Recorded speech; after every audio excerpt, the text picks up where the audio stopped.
So we're continuing with Jack Kirby's Fourth World and Jimmy Olsen, number 137, Part 2. The primitive mind acts violently. The four arms rip the power unit from its base, and the sudden release of raw power causes newer, greater blasts. So the base is being attacked by this four-armed genetic creation.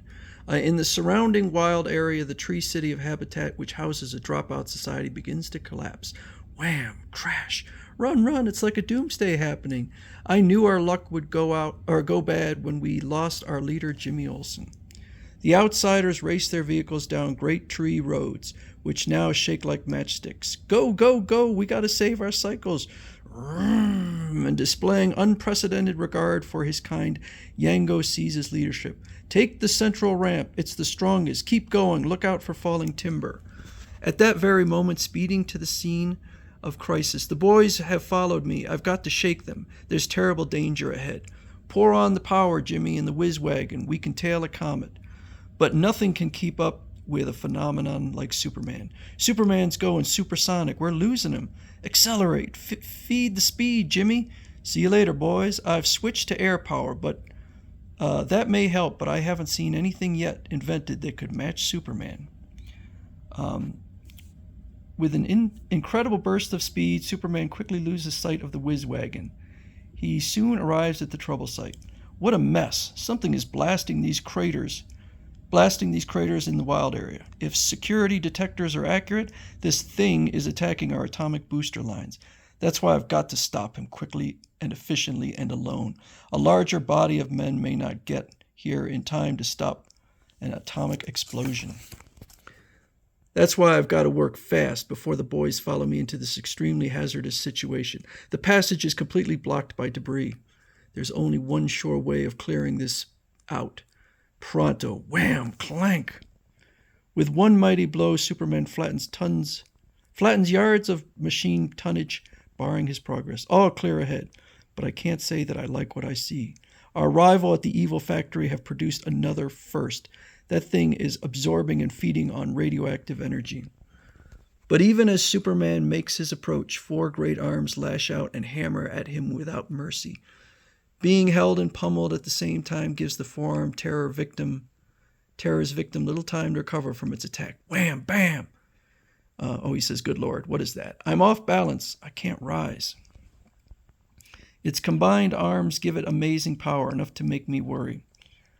And above Superman is a face produced by the most extreme experimentation with the human cell at the project. Its counterpart would be known as DN Alien.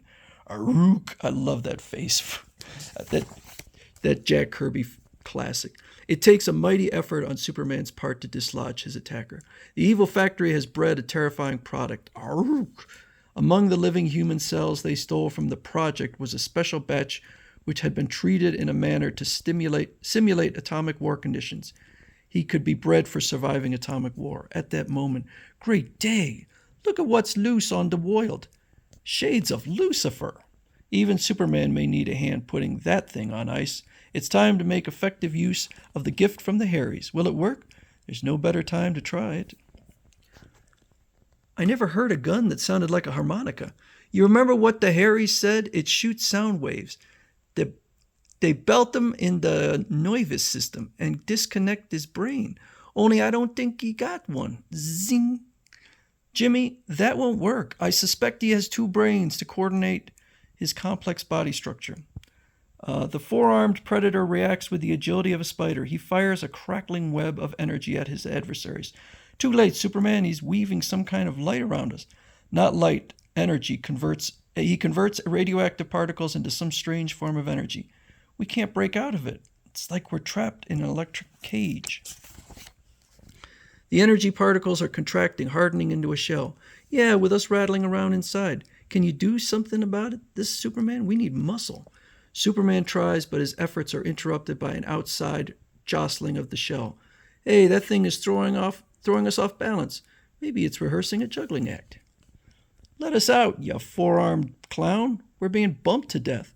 Get your clammy fist out of me eye. Ow, careful, you. Roaring angrily, the DN alien flings the shell and its occupants across the cavern. Yow, we're flying. Brace yourselves for a rough landing, fellas. The shell strikes heavily without breaking, and from its interior come moans of injury. The four-armed terror abandons further action.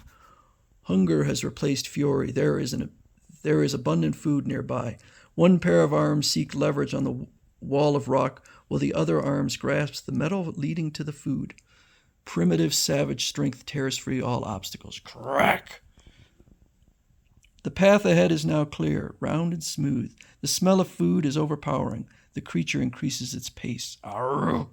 Caution, danger zone. Check. I don't know. Somewhere in the hidden location, the operators of the evil factory follow the creature's progress. There's the blip. Our fledgling is in the main conduit. Praise Darkside. Yes, directly in his path is the atomic pile that supplies power to the entire underground world of the project. He must feed on radiation. He'll rip that pile apart and trigger a chain reaction. Then a great white flash, a firestorm of indescribable heat, shock upon shock as a mushroom cloud rises where once the project stood. A job well done, eh, Simeon? It will be beautiful, Mokar, and with it will go all the rest. Yeah, and even the city of Metropolis, which lies above within range. We'll have carried out to the letter the order of our great leader Darkside. Surely this is a triumph for the forces of our world apocalypse. The pattern is set. We have bred the perfect instrument to challenge humanity, sprung from their own seed and nurtured to rapid active vapors. The others are stirring. They're breaking free of their protective shells, Mokari. It is their time, Simeon. Their birth heralds the age of Holocaust. Hail, Homo usurpus. Earth lies before you for the taking. Aruk, aruk, aruk. The final countdown is on. It isn't waiting for Jimmy Olsen, his pal Superman, or any of us. So stay where you are on ground zero so you won't miss the following issue and the big boom. And next we will be looking at Mr. Miracle #2.